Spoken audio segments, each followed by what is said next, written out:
مجھے پتہ چلا کہ یہاں تو معاملہ کچھ اور ہے، جو لوٹ آئیں تو کچھ کہنا نہیں، بس دیکھنا انہیں غور سے جنہیں راستوں میں خبر ہوئی کہ یہ راستہ کوئی اور تھا۔ ابھی فرعون کو ڈوبتے دیکھا سامنے، اور فرعون کے لشکر کو ڈوبتے دیکھا۔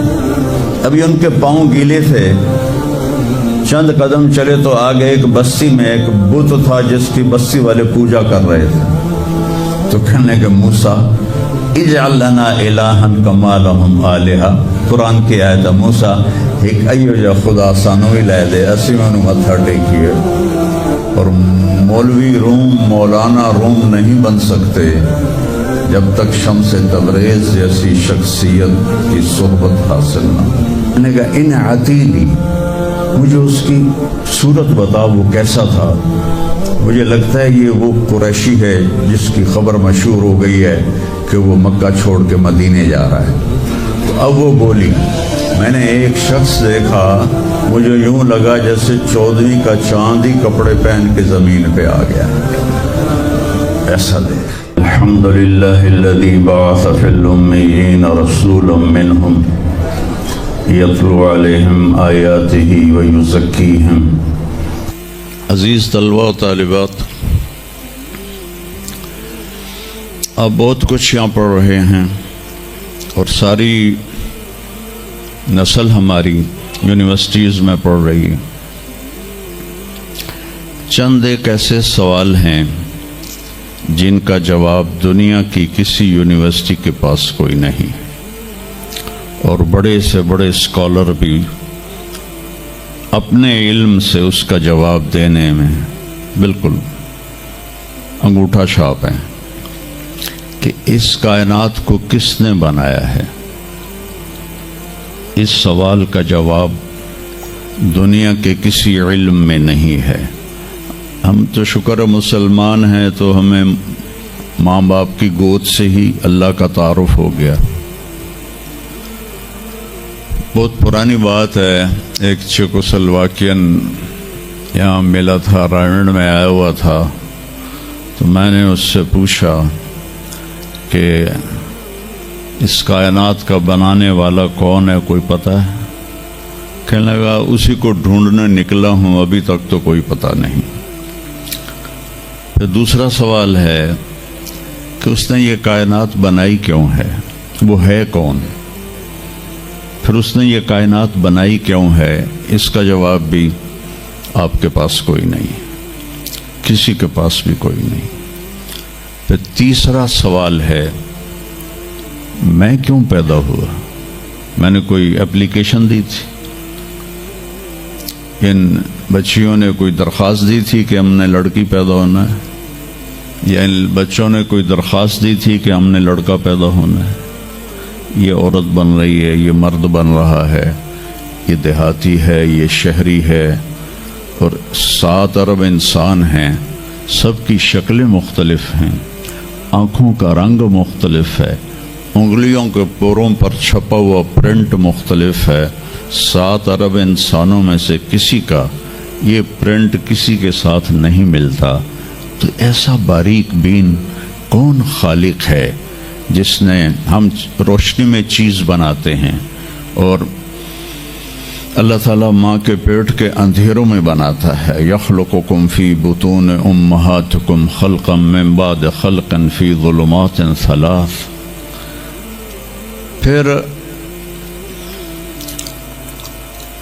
موت کیا چیز ہے، کیوں مر جاتے ہیں؟ پیدا ہونے کی درخواست نہیں دی تھی، پیدا کر دیا، کیوں پیدا کیا پتہ کوئی نہیں۔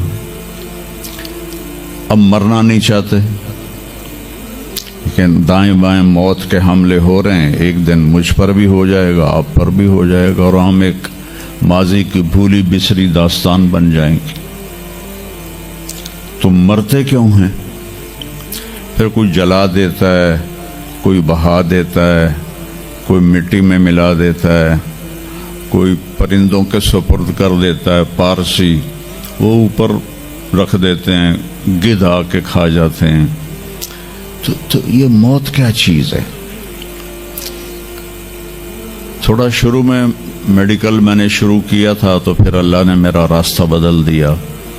تو موت کیا چیز ہے؟ میڈیکل سائنس میں اس کے 200 جواب ہیں، 200، اور ایک بھی صحیح نہیں، سارے غلط، کیونکہ وہ انسانی عقل سے ہیں تو نہیں پہنچ سکتے. پھر موت کے بعد کچھ ہے یا مر گئے اور مٹی ہو گئے؟ یہ چند سوال میں نے آپ کے سامنے رکھے ہیں، اور پوری دنیا کے انسانوں کو چیلنج ہے کہ اپنے علم سے جواب دو.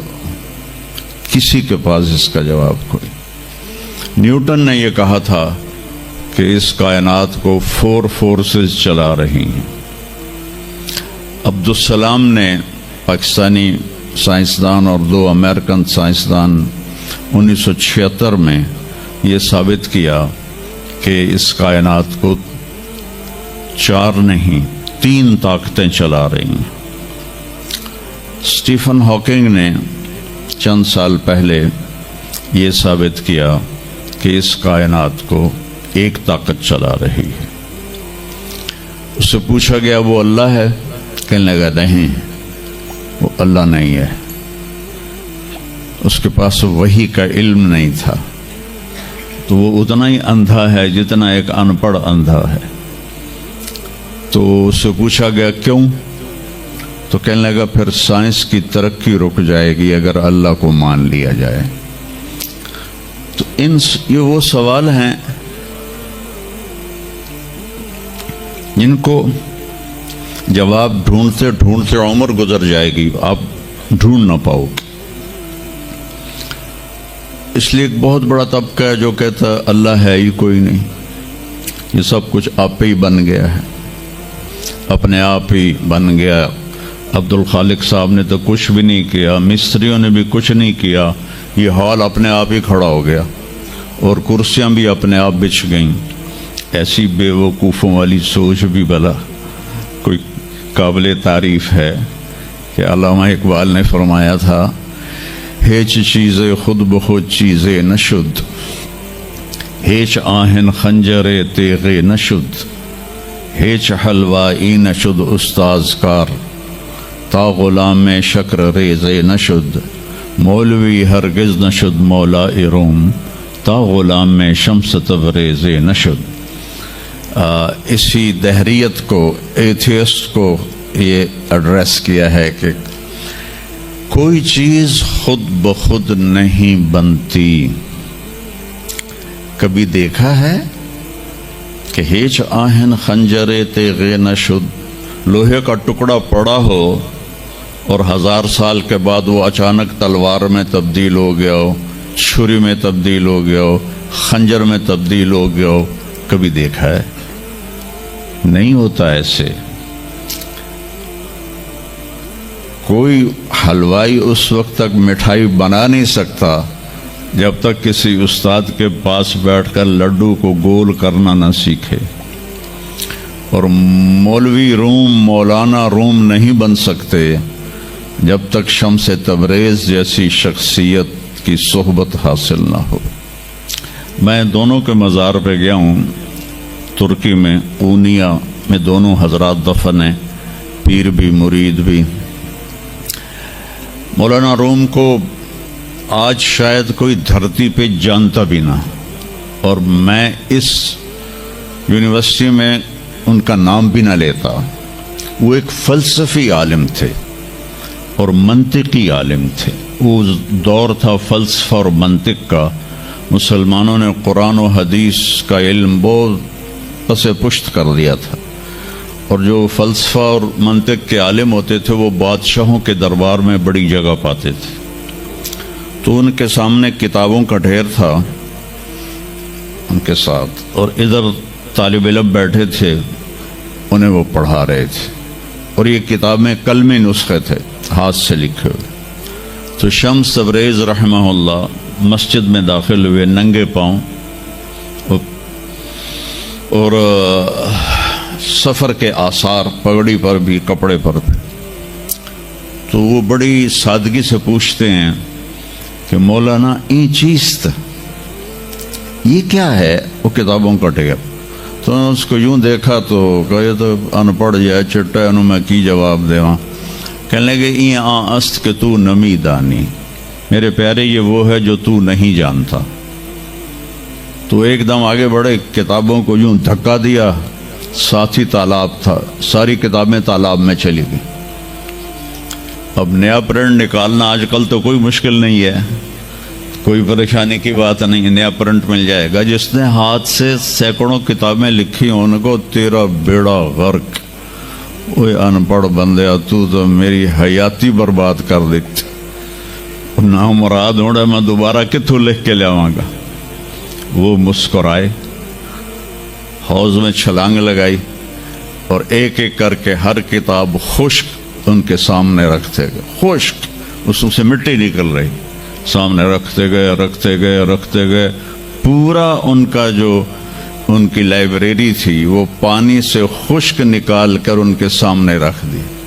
ہوں ملا جی دی واری آ گئی، کہنے لگے این چیز تھا، وہ یہ کیا ہے؟ این چیز وہ یہ کیا ہے؟ تو شمس تبریز بولے این است کہ تو نمی دانی، یہ وہ ہے جو تو نہیں جانتا، جس کو علامہ رحمت اللہ علیہ نے کہا مولوی ہرگز نہ شد مولا روم تا غلام میں شمس تبریز نشد۔ یہ ہمارے ملتان والے شمس تبریز نہیں ہیں، یہ شمس سب زواری ہیں۔ شمس تبریز تو وہ قونیہ میں ہیں، دونوں کے مزار قریب قریب ہیں، ساتھ ساتھ ہیں۔ تو ایک طبقہ ادھر چلا گیا کہ آپ ہی بن گیا سب کچھ، ایک دھماکہ ہوا تھا اور ہر چیز بن گئی۔ وہ دھماکہ فرض کرو اگر یہاں کوئی ٹھا کر دے نا، ٹھا کچھ پٹاخہ ہی چھوڑ دے تو آپ لوگ ان دروازوں سے کیسے نکلو گے؟ بھاگتے ہوئے کہ بڑے آرام سے؟ عبد الخالق صاحب دے تو ہی چڑھ کے جاؤ گے، ساڑی جان بچے۔ اور اگر میں یوں کہوں کہ گندم کا ڈھیر پڑا تھا، اس میں دھماکہ ہوا اور گندم اڑتی ہوئی بوریوں میں جا کے فکس ہو گئی اور بوریاں سل گئیں اور ٹرک پہ چڑھ گئیں اور منڈی میں جا کے بک گئیں، تو تسی دو جتیاں مار کے میں نے باہر کر دے منا۔ ایک دھماکہ ہوا، وہ دھماکہ اتنا قابل تھا، اتنا علم والا تھا کہ اس سے دو طاقتیں پیدا ہوئیں، ایک سپیڈ کی اور ایک مقناطیس کی۔ تو اگر سپیڈ اور مقناطیس کی طاقت میں ایکوالٹی نہ ہوتی اور 1/10 خرب سیکنڈ، یہ ایک آسٹریلین سائنسدان کی بات میں بتا رہا ہوں، 1 سیکنڈ کے تو 100 سے زیادہ حصے ہو نہیں سکتے، لیکن انہوں نے کہا فرض کرو اگر 1 سیکنڈ کے 1/10 خرب حصے ہوں تو وہ 1/10 خرب حصے میں اگر تھوڑا سا رفتار اور مقناطیس کی طاقت میں فرق آ جاتا تو ساری کائنات ٹکرا جاتی۔ لیکن یہ اتنی سمجھدار، اتنی اعلیٰ پڑھی لکھی کائنات ہے کہ نہ رفتار زیادہ ہوئی کہ پھیل کے فنا ہو جائے، نہ مقناطیس زیادہ ہوا کہ سکیڑ کے پھر زیرو کر دے۔ تو اس بیلنس کو خود بخود قائم ہو جانا، اس تو وڈا کملا کوئی نہیں، بے وقوف کوئی نہیں۔ جو کہتا سورج کا بھی ایک سسٹم بن گیا، چاند کا بھی بن گیا، گلیکسی کا بھی بن، اور اپنا آپ چلے جا رہے ہیں، ایسے ہی رہیں گے، ہمیشہ رہیں گے۔ کچھ کہتے ہیں فنا ہو جائیں گے۔ یہاں انسان جاہل ہے، اس جہالت کو دور کرنا سب سے پہلا علم ہے۔ اگر مرتے ہوئے مجھے پتہ چلا کہ یہاں تو معاملہ کچھ اور ہے، جو لوٹ آئیں تو کچھ کہنا نہیں، بس دیکھنا انہیں غور سے جنہیں راستوں میں خبر ہوئی کہ یہ راستہ کوئی اور تھا۔ چلتے چلتے پتہ چلا کہ ہم تو کہاں پہنچ گئے، تو اس وقت تو پھر رب ارجعون کے نعرے قرآن کہہ رہا ہے، کہیں گے رب ارجعون، یا اللہ واپس کر دے، لعلی اعمل صالحا، میں بڑے اچھے کام کروں گا۔ اللہ نے کہا کلا، اب نہیں ہو سکتا ہے۔ تو نبی جو آتا ہے 1,24,000 نبی یہ علم لے کر آتے ہیں اور وہ انسانوں کی اس جہالت کو دور کرتے ہیں۔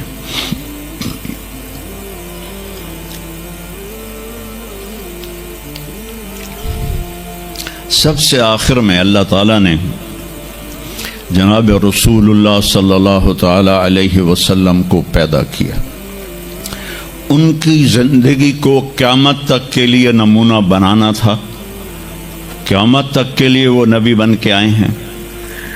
لکل قوم ہاد، ہر قوم میں نبی آتے تھے، لیکن ہمارے نبی کے بارے میں اللہ نے کہا وما ارسلناک الا کافۃ للناس بشیرا ونذیرا، ہم نے آپ کو پوری دنیا کے انسانوں کے لیے بھیجا ہے۔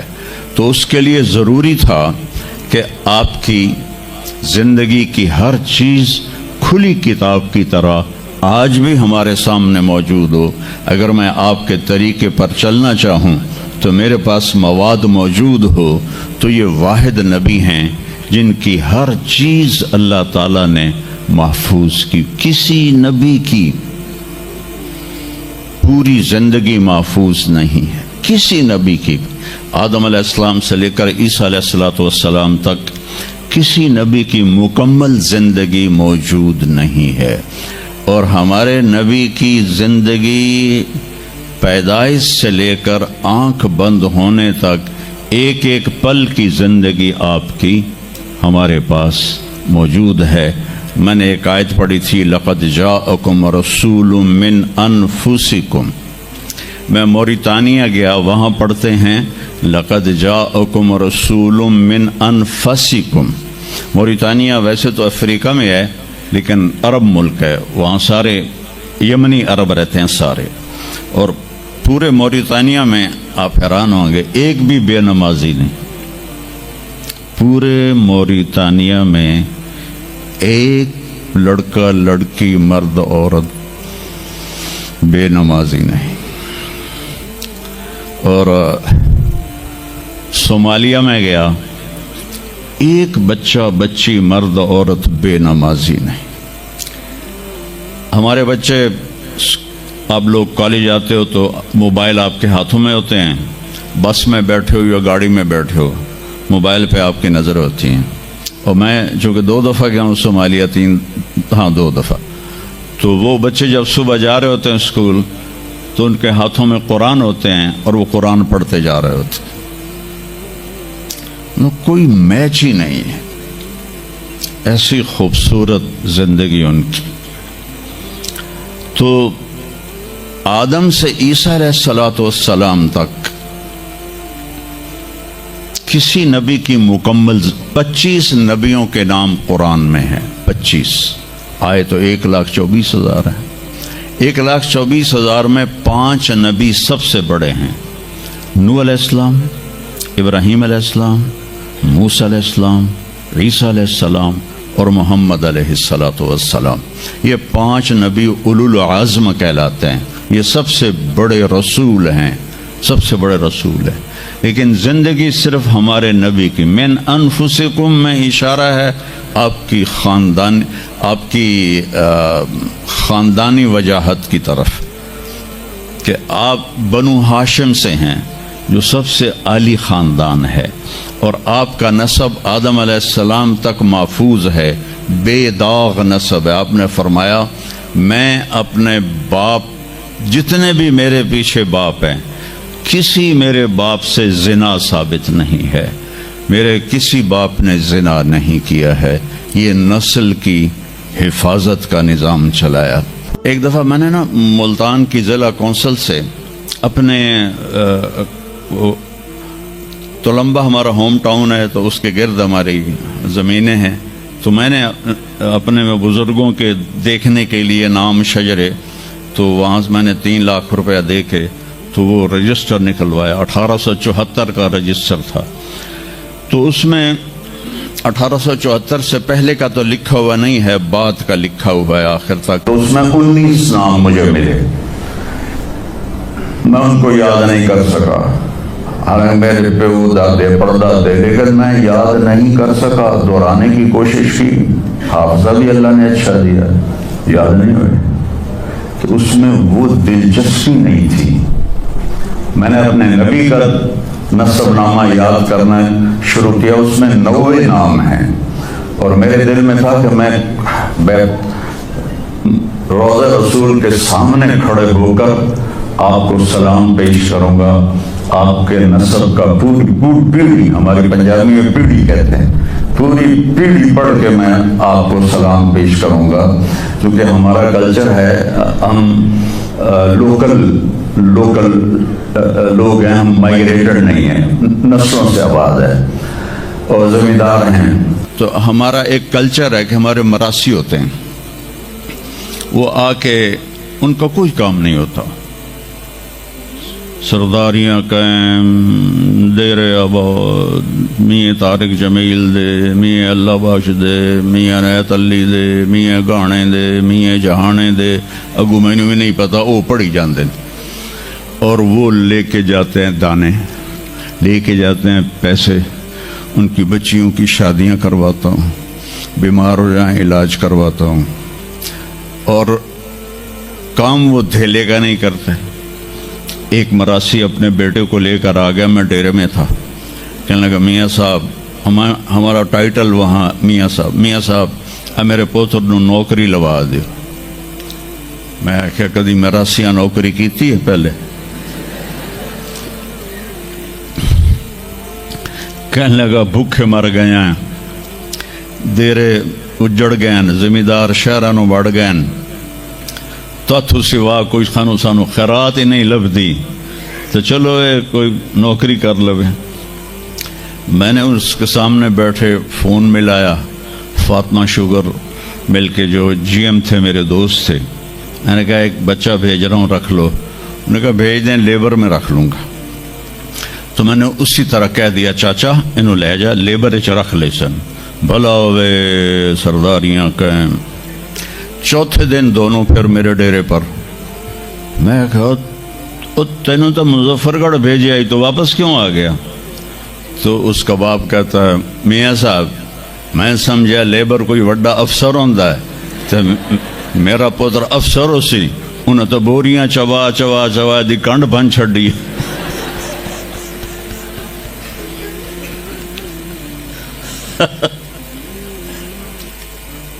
میں نے کہا میں تو پہلے آ کے آئی، مراسی جڑے ہوندے نا صرف گلاں دی روٹی کھاندے۔ تو وہ یہ ثقافت میں نے دیکھی ہوئی ہے، اور آج بھی اس کو میں بھگت رہا ہوں، پال رہا ہوں۔ باقی سب زمینداروں نے ہاتھ کھڑے کر دیں، لیکن میں نے اس کو زندہ رکھا ہوا ہے کہ میں روزہ مبارک پر جا کر میں نے کہا یا رسول اللہ ہمارے میراثی آتے ہیں، ہم بھی جھوٹے ہیں اور ہماری تعریف بھی جھوٹی ہوتی ہے، اور ہم خوش ہو کے ان کو دیتے ہیں۔ آپ سے سچا کائنات میں کوئی نہیں، آپ سے بڑا خاندان کوئی نہیں، تو میں آپ کا مراسی بن کے آج آپ کو میں آپ کی پیڑھی سناتا ہوں، میرا یہ سلام آپ قبول فرمائیں۔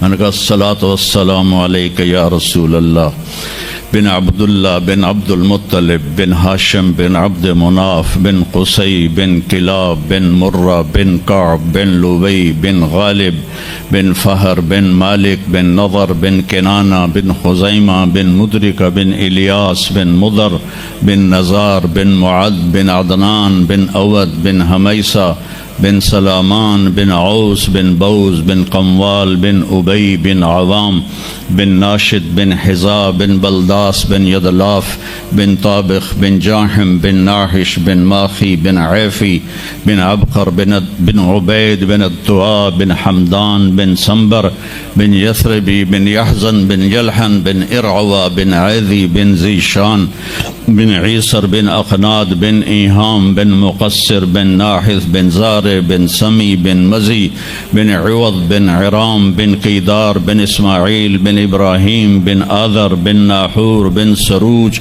بن رعو بن فائج بن عابر بن ارفخشاد بن سام بن نوح بن لامک بن متوشال بن ادریس بن یرد بن ملحل ایل بن قینان بن آنوش بن شیس و بن آدم علیہ السلام. میں کہا سرداریاں قائم دیر آباد من انفسکم لقد جاءکم رسول من انفسکم. یہ واقعہ ہے صبح 10-11 بجے کا. تو آف سیزن تھا, اتنا رش نہیں تھا. تو عصر کے بعد میں نکلا نماز پڑھ کے, تو ایک لڑکا بھاگا بھاگا آیا. کہا جی آپ مولانا طارق جمیل ہیں؟ میں نے کہا جی. میں کہا تم مجھے پہچانتے ہو؟ کہا نہیں جی, آپ کے ساتھ لوگ تھے کافی, تو میں نے ایک آدمی سے پوچھا کہ یہ کون ہے, تو انہوں نے کہا یہ مولانا طارق جمیل. کہا جی میں ابھی عصر کی نماز میں پہلے آ گیا تھا. یہ عصر کے بعد مجھے وہ بات بتا رہا ہے. میں عصر کی نماز سے پہلے آ گیا تھا, پرانی مسجد میں جگہ مل گئی, بیٹھے بیٹھے مجھے نیند آ گئی. تو میں نے خواب میں اللہ کے نبی کو دیکھا, انہوں نے فرمایا کہ طارق جمیل کو بھی میرا سلام کہہ دو. تو وہ جو میرا پیڑھی پڑھ کے سلام عرض کرنا تھا وہ بارگاہ رسالت میں قبول ہوا. لقد جاءکم رسول من انفسکم. کہاں سے لاؤ گے ایسا رسول کہ جس کی زندگی کی ہر چیز محفوظ ہو. پھر افریقہ میں پڑھتے ہیں من انفسکم. انفس کہتے ہیں نفیس کو, کہ ایسا نفیس کوئی ہے. ایک بدو عورت تھی, جب آپ تشریف لے گئے نا ہجرت کر کے مدینہ, تو رابغہ ایک جگہ آتی ہے, وہاں بھوک لگی, پیاس بھی. تو ایک خیمہ دیکھا, وہاں پہنچے تو ایک بڑھیا بیٹھی تھی, اس کا نام تھا ام معبد الخزاعیہ. تو آپ نے سوال کیا, ماں جی ہم مسافر ہیں, کوئی کھانے کو ملے گا؟ تو نے کہا بیٹا قحط کا زمانہ ہے, کچھ بھی نہیں ہے. تو ایک بکری بیمار اور کمزور اور بن بیاہی کھڑی ہوئی تھی. تو آپ نے کہا اس بکری سے دودھ نکال لوں. تو اس نے ایسے بڑی حیرت سے دیکھا کہ یہ عرب ہو کے ایسی بات کر رہا ہے کہ اس بکری سے دودھ نکال لوں. تو وہ کہنے لگی یہ تو بن بیاہی ہے, اس کا تو ویسے بھی اس کے جسم پر بوٹی نہیں ہے, اس سے ایک قطرہ بھی کوئی نہیں. کہا ماں جی آپ اجازت دیں. کہا لگا ٹھیک ہے. تو وہ آپ کو غور سے دیکھنے لگی, چونکہ انہونی بات ہو رہی تھی. آپ نے اتنا بڑا وہ تھا برتن, وہ آپ نے لیا اور اس کے تھنوں کو یوں ہاتھ لگایا تو وہ چھلک کے مشکیزے کی طرح نیچے آ گئے, اور آپ نے دودھ نکالا اور وہ فل ہو گیا. آپ نے حضرت ابوبکر کو پلایا, عامر بن فہیرہ کو پلایا, عبداللہ بن اریقت جو آپ کے رہبر تھے, آخر میں آپ نے خود پیا. پھر دوبارہ نیچے بیٹھے اس کے, اور پھر نکال کے پورا وہ جگ بھر کے رکھ کے دے آئے. بکری کی عمر ہوتی ہے 7 سال. 7 سال تک یا ذبح ہو جائے یا وہ از خود مر جائے گی. بہت کم ہوتا ہے کہ کوئی بکری 7 سے 8 سال ہو جائے. یہ اس بکری کو میرے نبی کے ہاتھ لگے تھے, یہ بکری 22 برس زندہ رہی, 22 برس, اور اس کو ذبح نہیں کیا گیا, یہ مر گئی, خود ہی مر گئی, وہ نبی کے ہاتھوں کی برکت. شام کو اس کا خاوند آیا ابو معبد, انہوں نے کہا یہ دودھ کہاں سے؟ تو ام معبد کہنے لگی اس بکری سے. پاگل ہو گئی ہیں, یہ بکری دودھ دے سکتی ہے؟ اس نے کہا میں بھی یہ سمجھی آئی نہیں دین دی, پر کوئی جادوگر آیا ہے, وہ ہاتھاں دی کرامت آئی ہے, جگ بھریا پیا. کہنے لگا ان عتیلی, مجھے اس کی صورت بتاؤ وہ کیسا تھا. مجھے لگتا ہے یہ وہ قریشی ہے جس کی خبر مشہور ہو گئی ہے کہ وہ مکہ چھوڑ کے مدینے جا رہا ہے. تو اب وہ بولی, ترجمہ بعد میں کروں گا، آپ الفاظ کا ردم اور اس میں جو موسیقی ہے اس کو آپ تھوڑا محسوس کیجئے گا۔ رأیت رجلا ظاہر الوداء ابلج الوجه حسن الخلق لم تعبه ثجلة لم تزری به سعلة وسیم قسیم فی عینیہ دعج فی اشفارہ وطف فی صوتہ سحل فی لحیتہ کثافہ فی عنقہ سطع اذا تکلم علاہ البہا واذا سکت علاہ الوقار من انفسکم۔ میں نے ایک شخص دیکھا، مجھے یوں لگا جیسے 14ویں کا چاند ہی کپڑے پہن کے زمین پہ آ گیا ہے، ایسا دیکھا۔ خوبصورت حسن اس کا غلام تھا۔ لم تعبہ ثجلا، پیٹ نہیں نکلا ہوا تھا۔ لم تزری بہ سعلہ، اور دبلا پتلا نہیں تھا کہ بے روب ہو جائے، اور پیٹ نہیں نکلا ہوا تھا کہ بدصورت ہو جائے۔ پیٹ کو بچا کے رکھا کرو، خاص طور پہ یہ جو پڑھانے والے ہیں نا، یہ پیٹ نکال کے پڑھا رہے ہوں تو بڑا برا لگے گا۔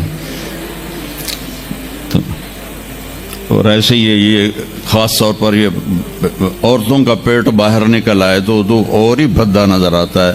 وہ کئی بیچارے ایسے ہوتے ہیں، آپ سجے پاسے ہوندے ہیں، پیٹ کھبے پاسے ہوندے، جب وہ ہنستے ہیں تو وہ ادھر سے آواز کم آتی ہے اور پیٹ سے زیادہ آتی ہے، دڑ دڑ دڑ دڑ دڑ دڑ دڑ دڑ دڑ دڑ کر رہے ہوتے۔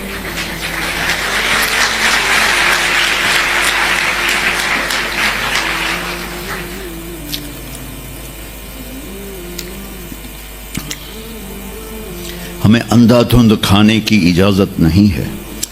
رزق حلال بھی ہو تو میرے نبی نے کہا 1/3 کھانا ڈالو، 1/3 پانی ڈالو، اور 1/3 خالی رکھو، ساتھ لو۔ لیکن ہم تو کھاتے ہیں بھائی سا بھی نہ آوے،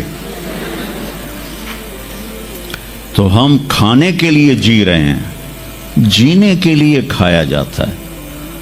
ہمیں کھانے کا ایک تو حلال حرام بتایا، شراب اور شربت کا فرق بتایا، زنا اور نکاح کا فرق بتایا۔ ہمارے کلچر میں بوائے فرینڈ گرل فرینڈ کوئی کلچر نہیں ہے، یہ حرام کلچر ہے، اور یہ پورے معاشرے کو تباہ و برباد کر دینے والا کلچر ہے۔ اور جس قوم میں یہ فحاشی پھیل جاتی ہے وہ اللہ کے غضب کا شکار ہو جاتی ہے۔ تو آپ نے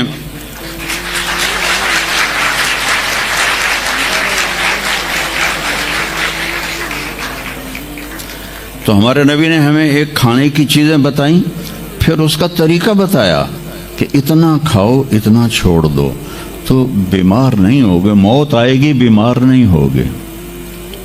اور خاص طور پر جو آج کی غذائیں ہیں، ادھر وہ ٹن پیک ہاتھ میں ہوتا ہے، ادھر ایک ہاتھ میں برگر ہوتا ہے، برگر نو بھی وڈی جان دین تے پیک نو بھی پیتی جان دین۔ وہ اتنی چینی اپنے پیٹ میں ڈال لیتے ہو، یا تو پھر 5 کلومیٹر دوڑا کرو۔ میں تمہارے سامنے بیٹھا ہوں، میرے سامنے اتنے بڑے بڑے دسترخوان سجتے ہیں کہ تم دیکھو تو حیران رہ جاؤ۔ اگر میرا ہاتھ کھلا ہوتا تو انشاءاللہ اے پیٹ ایتھے لگا ہونا سی۔ میں ایک بات کہا کرتا ہوں، پتے کی ہے، پلے باندھ لو۔ غصے کے وقت زبان پہ قابو رکھو تو آپ کی روح صحت مند رہے گی۔ غصے کے وقت زبان پہ قابو رکھو تو آپ کی روحانیت صحت مند رہے گی۔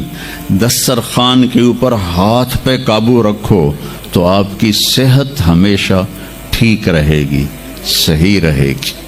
غصے کے وقت زبان پہ قابو اور دسترخوان کے اوپر ہاتھ پہ قابو، تو انشاءاللہ تقدیر کے فیصلے الگ ہیں، لیکن آدمی بیمار نہیں ہوتا۔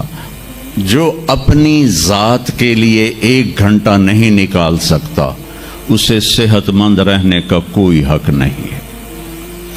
اتنا لگ جانا کہ نہ اپنا ہوش رہے نہ کھانے کا ہوش رہے نہ بھی بچوں کا ہوش رہے، یہ میرے نبی نے ہمیں نہیں سکھایا، اعتدال سکھایا۔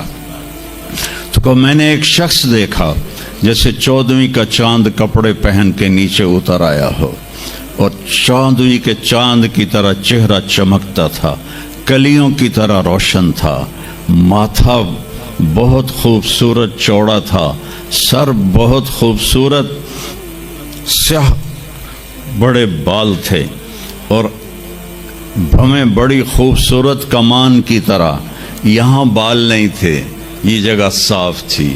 یہ ہماری بچیاں یہاں ان کو لیزر کرواتی ہیں، بھائی تو ان کو مٹاؤ یہاں سے، ہائی ہائی بھی کر دیا تو اے بھی مٹائیں دیا۔ تو میرے نبی خود ایسے آپ کی بھویں یہاں تک آ جاتی تھی، یہاں تک، اور آپ کی آنکھ موٹی تھی اور سیاہ تھی اور سرخ ڈورے تھے اور لمبی تھی، اور آپ کی بھویں قدرتی لمبی تھی، لمبی جیسے یہ بچیاں وہ مصنوعی نہیں لگا لیتی، وہ پتہ بھی لگ جاتا ہے مصنوعی ہے تو کی فائدہ ہویا، تو یا تو پتہ نہ لگنے دو، اور جب دور سے نظر آ جاتا ہے کہ کسی اٹھ دی لے کے آ گئی ہے،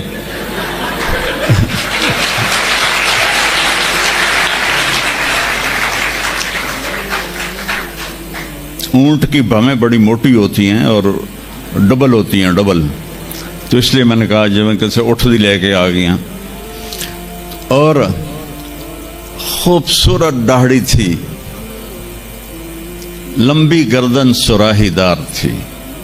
ایک اور حدیث ساتھ میں لا لوں، سواء البطن والصدر، سینوں اور پیٹ برابر تھا، بعید ما بین المنکبین، کندھے چوڑے تھے، عریض الصدر، سینہ بھی چوڑا تھا، طویل الزندین، ہاتھ لمبے تھے، سائل الاطراف، انگلیاں سیدھی تھیں، رحب الراحہ، ہتھیلی کشادہ تھی، دقیق المسربہ، یہاں بالوں کا ایک تار چلتا تھا اور ناف پہ آ کے ختم ہو جاتا تھا، خمسان الاخمسین، آپ کے پاؤں کی یہ جگہ کافی اوپر اٹھی ہوئی تھی، یہ جگہ یہ اسے پیدل چلنے میں آسانی ہوتی ہے، مسیح القدمین، آپ کے پاؤں اس طرح چمکتے تھے جیسے تیل لگا ہوا ہو، ینبو عنہم الماء، اس کے اوپر سے پانی پھسل جاتا تھا، اور اشنب، خوبصورت دانت، براق الثنایا، چمکدار دانت، جب آپ مسکراتے تھے تو آپ کے دانتوں کا نور دیوار پہ پڑتا نظر آتا تھا، سبحان اللہ، کیا جب آپ ایسے بیٹھے ہوتے تھے اور یوں دیکھا کرتے تھے، میری طرف دیکھو غور سے، ایسے کر کے نہیں دیکھتے تھے، چونکہ جب آپ ایسے آنکھ اٹھاتے تھے تو پھر سب روب کی وجہ سے سب کی آنکھیں جھک جاتی تھیں، کسی میں جرت نہیں ہوتی تھی کہ آپ کی آنکھوں میں آنکھیں ڈال کے بات کر سکے، اور اتنے عالی اخلاق تھے، آپ کی عادات تک محفوظ عادات۔ جب آپ حیران ہوتے تھے تو اپنے ہاتھ کو یوں کرتے تھے، ایسے ایسے، جب آپ کسی کو بلاتے تھے تو ایسے کرتے تھے، یوں نہیں کرتے تھے، انگلی کا اشارہ نہیں کرتے تھے، ایسے کرتے تھے۔ آپ کو کوئی ادھر سے بلاتا یا رسول اللہ تو آپ یوں نہیں کرتے تھے، ادھر سے یہ مولوی عتیق مجھے کہے مولانا صاحب تو میں کہوں گا جی فرمائیے، میری اتنی اوقات ہے۔ میرے نبی کو جب ادھر سے کوئی بلاتا یا رسول اللہ اور آپ ایسے بیٹھے ہیں، قربان جاؤں، آپ پورا ایسے مڑتے تھے، پھر کہتے تھے جی فرمائیے، کیا ادھر سے کوئی کہتا یا رسول اللہ، پھر آپ ایسے ہوتے تھے، جی فرمائیے۔ وہ کہتا میں نے بات کرنی ہے تو آپ کان یوں لگا دیتے تھے، جب تک وہ بولتا رہتا تھا کبھی آپ نے نہیں کہا کہ جلدی ختم کرو، میرا پیریڈ شروع ہونے والا ہے، جلدی ختم کرو۔ جب تک وہ بولتا تھا آپ یوں کر کے بیٹھے رہتے تھے، اور جب آپ غمگین ہوتے تھے تو داڑھی پکڑ کے یوں بیٹھ جاتے تھے، ایسے بیٹھے، اور تھوڑی دیر کے بعد سر پہ ہاتھ پھیرتے، پھر یوں بیٹھ جاتے تھے. جب آپ خوش ہوتے تھے تو یہاں سے نور نکلتا تھا. جب آپ ناراض ہوتے تھے کسی پر تو ناراضگی کا اظہار دیکھو ذرا. فرض کرو آپ ابو ہریرہ پہ ناراض ہیں, وہ ادھر سے آ رہے ہیں, تو جب آپ کی نظر پڑتی ابو ہریرہ پر تو آپ اپنا چہرہ یوں پھیر لیتے تھے ایسے کر کے. بس اتنی ناراضگی میرے نبی فرماتے تھے. یہاں تو یہ مائیں چھوٹے چھوٹے بچوں کو چھیل کے رکھ دیتی ہیں. اس بیچارے کا بھی فیڈر بھی نہیں چھوٹا ہوتا اور اس کی پٹائی شروع ہو جاتی, اور 3 سال کا بچہ اسکول والوں کو دے کے آ جاتی ہیں. 3 سال کے بچے کو ماں کی گود چاہیے, اسکول نہیں چاہیے. ظلم ہوگا, ظلم. اگر آپ 3 سال کے بچے کو اسکول بھیجیں گی ظلم ہوگا.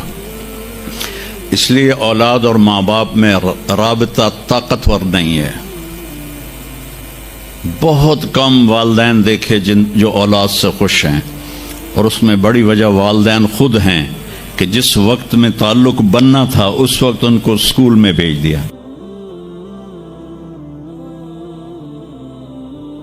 اب مجھے بتاؤ, یہ جو میں نے آپ کو چھوٹی چھوٹی باتیں, اچھا آپ مجلس میں چوکڑی مار کے بیٹھتے تھے ایسے, اور ایک آپ کی بے ساختہ حرکت تھی, ہاتھ یہاں ہوتے تھے, میں ذرا اوپر کر کے دکھاتا ہوں, اور آپ یوں کرتے رہتے تھے. یوں سمجھو یہ ہاتھ جھولی میں ہیں اور آپ اس انگوٹھے کو اس ہتھیلی پر ایسے مارتے رہتے تھے, ایسے یہاں ہاتھ رکھ کے ایسے کرتے رہتے تھے. زندگی میں کبھی ممبر سے کسی کا نام لے کر اس کو برا نہیں کہا. زندگی میں کبھی کسی کی عزت کو نہیں اچھالا, کبھی کسی کی کا نام برائی کے ساتھ. عبداللہ بن ابی جیسے کو بھی آپ نے ممبر سے نہیں کہا کہ یہ میرا شدید دشمن ہے اور میرا مخالف ہے اور میرے گھر والوں کو بدنام کر رہا ہے. میرے نبی کی زندگی کی ہر ادا محفوظ ہے تو مجھے اس کو فالو کرنا ہے. یہ تو میں نے آپ کو مختصر بتایا ہے. اب اجوا, سقیہ, برکہ, ورثہ, زمزم, اطلال, اطراف, غیثاء, قمراء, 8 بکریاں تھیں اور 1 بکرا تھا. میں نے آپ کو بکریوں کے نام بھی گنوا کے دے دیے. عسکر اور ثعلب یہ 2 اونٹ تھے. دلدل اور فضہ یہ 2 خچر تھے. عفیر اور یافور یہ 2 گدھے تھے. عزبا, شہبا, جدعا یہ آپ کی اونٹنیاں تھیں. سکب, سبہا, مرتجز, لزاز, تراز, ورد, یاسوب, یعبوب یہ آپ کے گھوڑوں کے نام تھے. تو میرے بچوں, میرے عزیزوں, نبی کا علم سیکھو. سب سے پہلے نبی بتاتا ہے ان ربکم اللہ الذی خلق السماوات والارض فی 6 ایام. اس زمین آسمان کا پیدا کرنے والا اللہ ہے جس نے 6 دن میں زمین آسمان کو بنایا. یہ جواب وہی دے سکتی ہے, سائنسدان نہیں دے سکتا. پھر میرے نبی نے اللہ کا دوسرے انداز میں تعارف کرایا. الم نجعل الارض مہادا, کون ہے اللہ کے سوا جس نے زمین کو بچھایا. والجبال اوتادا, کون ہے جس نے پہاڑوں کو گاڑا اللہ کے سوا. وخلقناکم ازواجا, کون ہے جس نے مرد عورت کو بنایا اللہ کے سوا. وجعلنا نومکم سباتا, کون ہے جو نیند لے کر آیا اللہ کے سوا. وجعلنا اللیل لباسا, کون ہے جو رات کو لایا آرام کے لیے. وجعلنا النہار معاشا, کون ہے جو دن کو لایا کام کے لیے. سب سے بڑا احسان کیا کہ اللہ کا تعارف کروایا، اور سب سے خوبصورت اللہ کا تعارف قرآن کی ایک چھوٹی سی صورت میں ہے، 4 آیات کی صورت میں ہے۔ قل قرآن میں 332 دفعہ آیا ہے، 332 دفعہ، اور ہر قل کے بعد کوئی اہم بات ہوتی ہے۔ قل، میرے حبیب کہو، هو اللہ احد، وہ ایک ہے، تنہا، اکیلا۔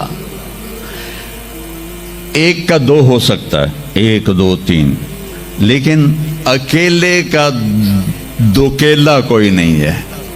قل هو اللہ احد، انہیں کہیے کہ وہ احد ہے، تنہا ہے، اکیلا ہے، زمانے سے پاک ہے، جہان سے پاک ہے، کھانے سے پاک ہے، پینے سے پاک ہے، سونے سے پاک ہے، موت سے پاک ہے، ذوف سے پاک ہے، قدرت میں کامل ہے، ملک میں کامل ہے، ہیبت میں کامل ہے، جلال میں کامل ہے، کبریائی میں کامل ہے، الرحمن الرحیم ہے، الملک القدوس ہے، السلام المؤمن ہے، المؤمن المہیمن ہے، العزیز الجبار ہے، المتکبر ہے، الخالق الباری ہے، الاحد الصمد ہے۔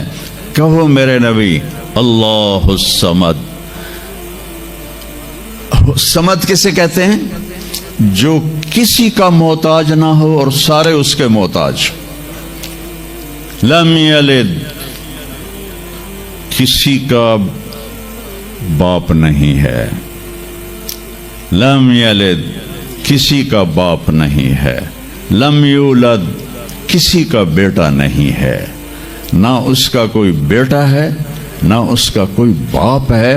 وَلَمْ يَكُنْ لَهُ كُفُوًا أَحَدٌ، اور کوئی اس جیسا ہے ہی نہیں، کوئی ہو تو بتایا جائے کہ وہ کیسا ہے۔ هُوَ اللَّهُ الَّذِي لَا إِلَٰهَ إِلَّا هُوَ عالم الغیب والشہادت هو الرحمن الرحیم۔ هو اللہ الذی لا الہ الا هو الملک القدوس السلام المؤمن المہیمن العزیز الجبار المتکبر سبحان اللہ عما یشرکون۔ هو اللہ الخالق البارئ المصور له الاسماء الحسنى یسبح له ما فی السماوات والارض وهو العزیز الحکیم۔ میرے نبی نے میرے رب کو بتایا، آپ کے رب کو بتایا کہ ہمارا رب ایسا ہے، ہمارا رب ایسا ہے۔ پہلا احسان کیا، اللہ کا صحیح تعارف کروایا، اس سے شرک کی جڑوں کو کاٹ دیا۔ موسیٰ علیہ السلام کی قوم نے پوچھا، آپ کا رب سوتا ہے؟ بڑے پٹھے سیدھے سوال کر دے سن۔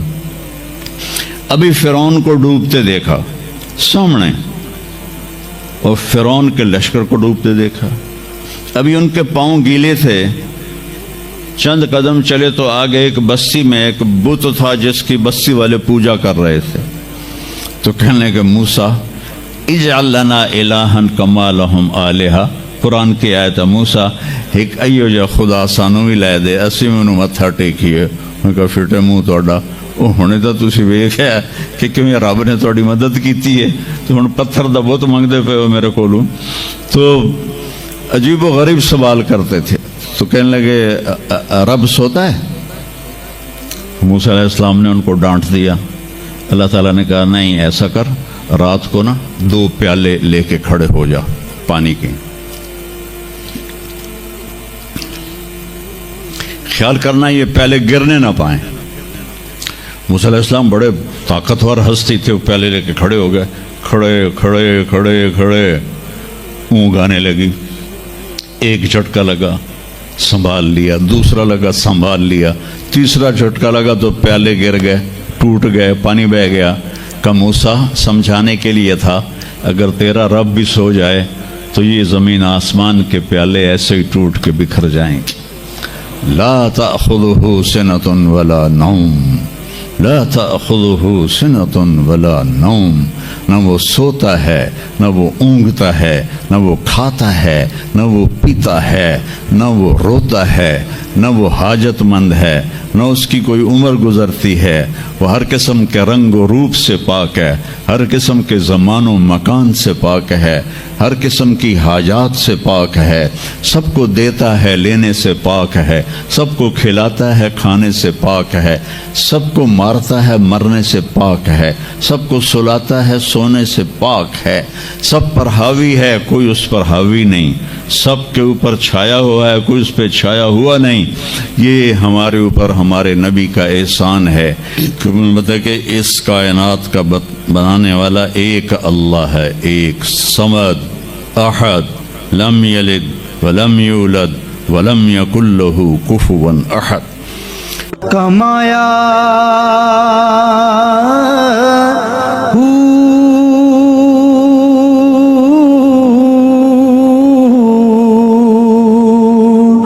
نام بھج مسیح تی وڑیا نا تسبا